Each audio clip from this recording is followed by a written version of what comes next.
Kalau cuma banyak ibadah, banyak sekali hal ibadah itu.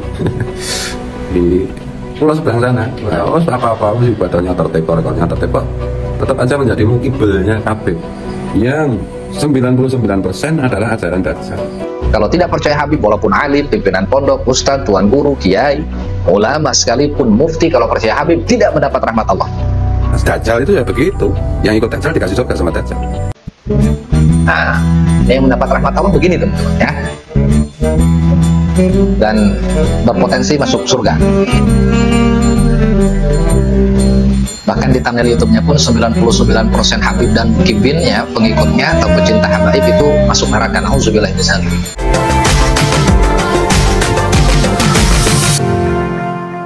Bismillahirrahmanirrahim. Alhamdulillah wassalatu wassalamu ala Rasulillah sayyidina wa maulana Muhammad ibn Abdullah wa ala alihi wa ashabihi wa dzurriyyatihi wa mawalah amma ba'd.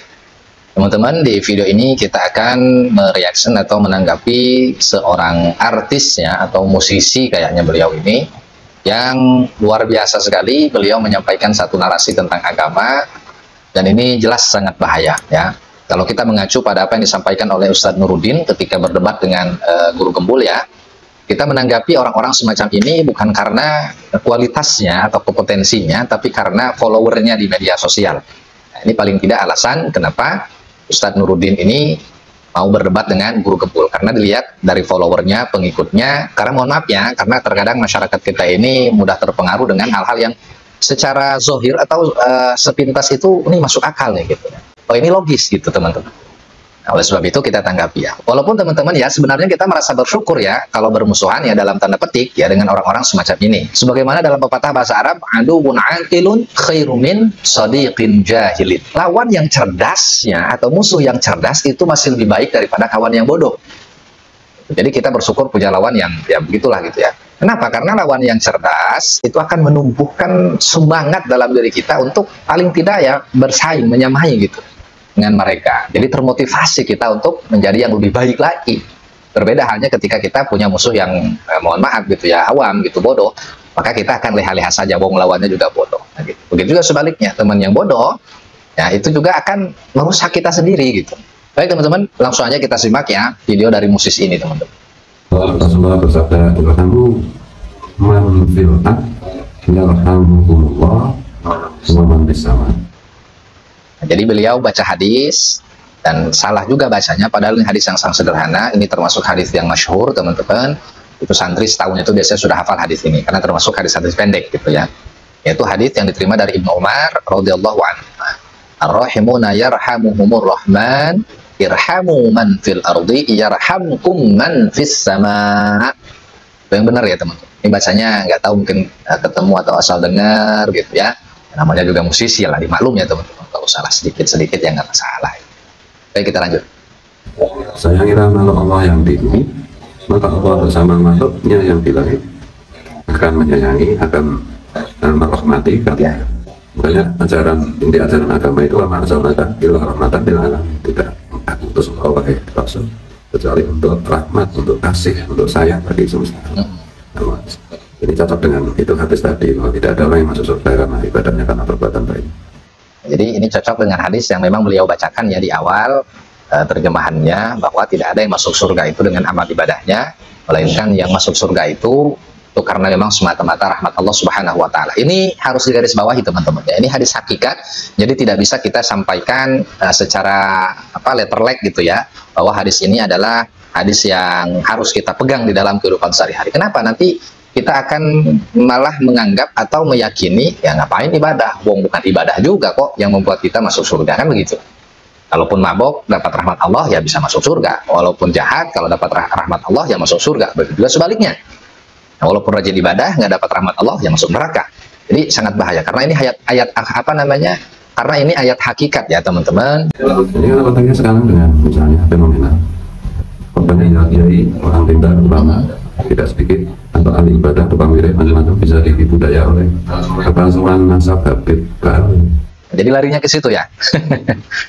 Banyak kiai, tukang wirid, ahli ibadah tertipu daya oleh Habib Ba'alwi gitu.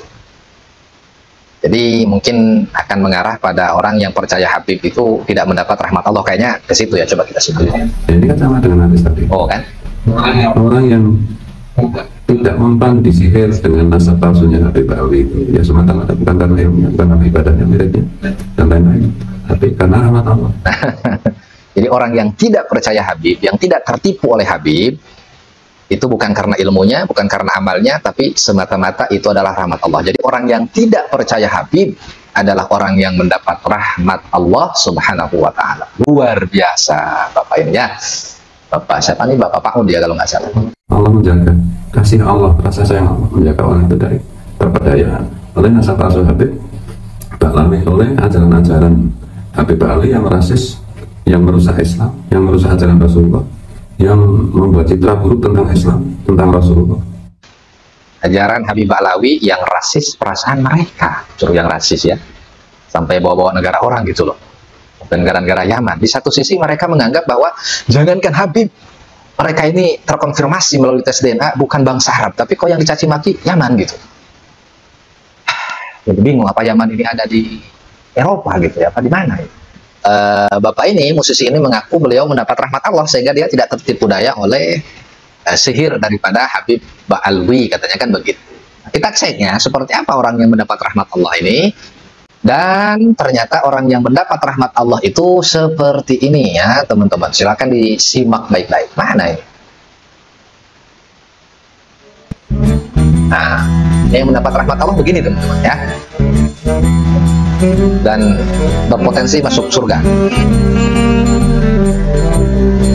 Bahkan di thumbnail YouTube-nya pun 99% Habib dan Kibinnya, pengikutnya atau pecinta habaib itu masuk neraka. Nauzubillah min dzalik.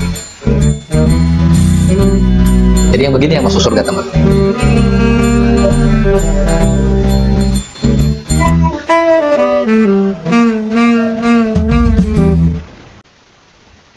Nah itu ya.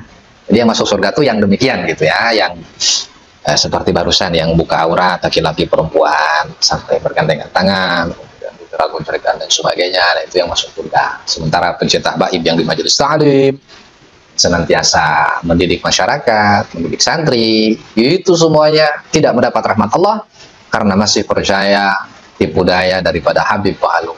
Luar binasa. Lanjut. Yang bisa selamat itu yang mendapatkan rahmat Allah.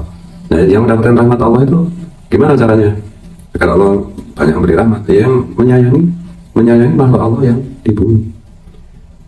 Coba perhatikan tuh, entah kiai, entah ulama, entah tuan guru, entah ustadz, entah orang biasa yang menjadi mukibelnya para tabib. Itu secara umum mereka itu orang yang suka menipu umat, suka mengeksploitasi umat.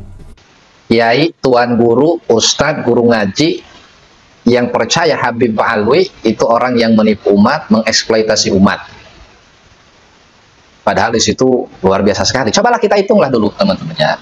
Orang yang mendapat rahmat Allah di Indonesia lah ya. Yang mendapat rahmat Allah di Indonesia ini, coba tokoh-tokoh besar siapa? Ya orang ini ya, musisi ini. Kemudian ada lagi Raja Dangdut. Kemudian ada lagi yang katanya ahli DNA Pak Sugeng. Kemudian jelas Pak Iman ya, yang nasabnya juga nggak jelas. Kemudian juga ada Sayyid Abbas Butet. Kemudian ada Gus Jazuli. Dan siapa lagi? Orang yang mimpi itu siapa itu? Yang sampai mubahalah yang mimpi itu? Yang mimpi katanya bertemu Rasulullah kemudian membatalkan nasab. Kemudian KRT.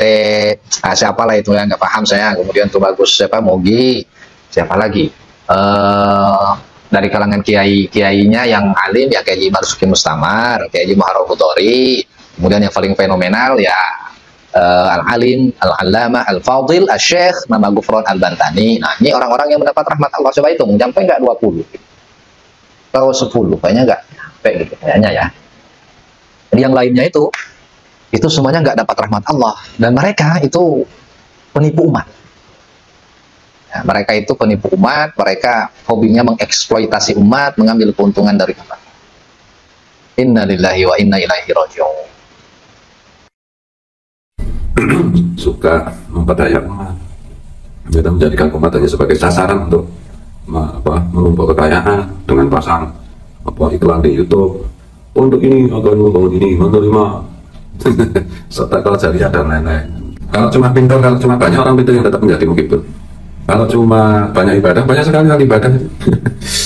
Ini cuma sebelah sana, orang apa-apa ibadahnya tertib, rekodnya tertib, tetap aja menjadi mukibelnya kabeh. bisa ditipu oleh nasabah Habib, bisa diperdaya oleh apa itu ajaran-ajaran menurut Habib yang 99% adalah ajaran Dajjal. 99% ajaran Habib itu adalah ajaran Dajjal. Ini, aduh, bagaimana ya? Udah bingung ya. Tapi mau gimana lagi?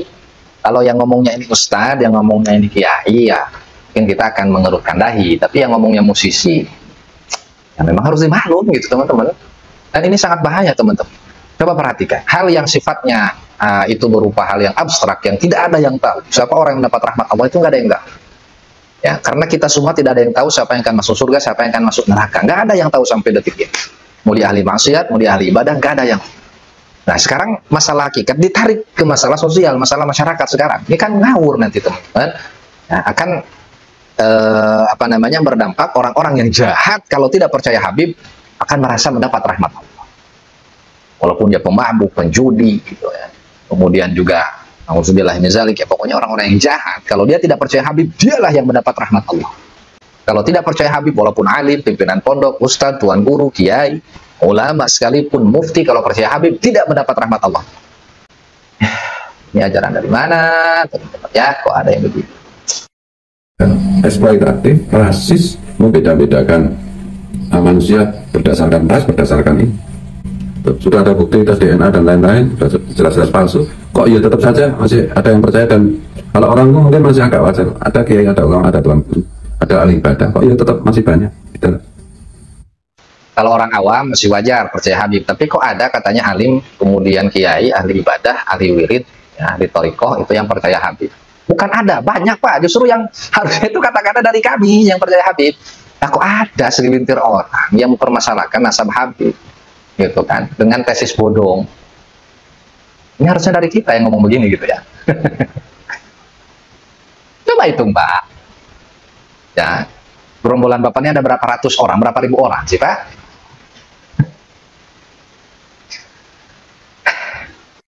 Ya, tapi semuanya coba perhatikan.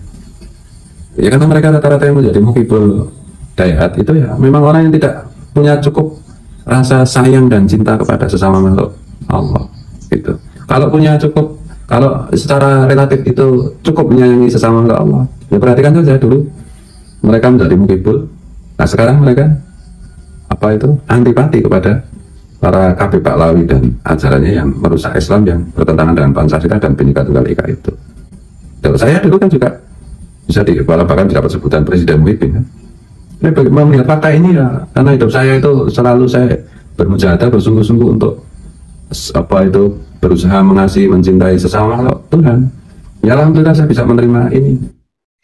Jadi kiai, ulama atau orang-orang secara umum masyarakat yang punya kasih sayang, rahmatan lil alamin kepada siapapun itu, hatta kepada orang kafir, hatta kepada hewan dan lain sebagainya, itu akan terbimbing oleh hidayah, dapat rahmat Allah, akan antipati, akan menolak terhadap hati. Dan dia sendiri bilang bahwa dia termasuk orang yang mujahadah gitu ya, yang sangat menyayangi semua makhluk Allah sehingga dia dapat hidayah, dapat rahmat Allah. Luar biasa. Salah teman ya. Dengan apa bersemangat gitu. Begitu masalah keajaiban macam-macam, Dajjal itu jauh lebih ajaib. Kalau ikut Habib itu dapat duit, dapat masa, dapat popularitas. Dajjal itu ya begitu. Yang ikut Dajjal dikasih surga sama Dajjal. Tapi surganya Dajjal itu adalah nerakanya Allah. Nerakanya Dajjal, kalau nggak ikut Habib itu pada dibully, difitnah, pengikutnya berkurang, apa itu nggak laku lagi ceramah. Itu kan nerakanya Dajjal. Tapi nerakanya Dajjal kata Rasulullah adalah surganya Allah. Iyalah Pak, terserah Bapak aja. Nah, Dajjal atau ajaran Dajjal, pengikut Dajjal ya. Gimana ya? Mau ditanggapi ya musisi gitu. Aduh. Nah, begitulah ya teman-teman ya, kualitas orang-orang yang memegang nasab Sadah Pahlawi, dan ya ini juga kalau nggak salah pernah ngaku keturunan Wali Songo atau dari siapa, yang intinya hisab ke Rasulullah gitu ya. Makanya mereka ini disebut begal nasab. Karena mereka batalkan nasab orang, mereka mengklaim mereka adalah nasab zuriyah Rasulullah yang asli gitu.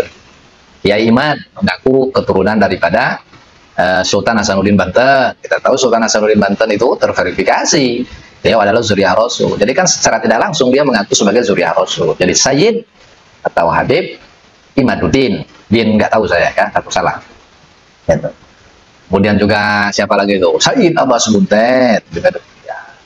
Sayyid Fuad Pleret juga begitu. Sayyid Gufron Al-Bantani juga demikian. Di dalam bukunya dia mengaku itu jelas-jelas. Tapi lucunya mengakunya itu dari jalur Balwi gitu ya. Sepupuan sama Abi Bahar. Sama Gufron ini. Nah, haula wala quwata illa billah. Nah, itu aja lah teman-teman ya. Silakan berpikir cerdas.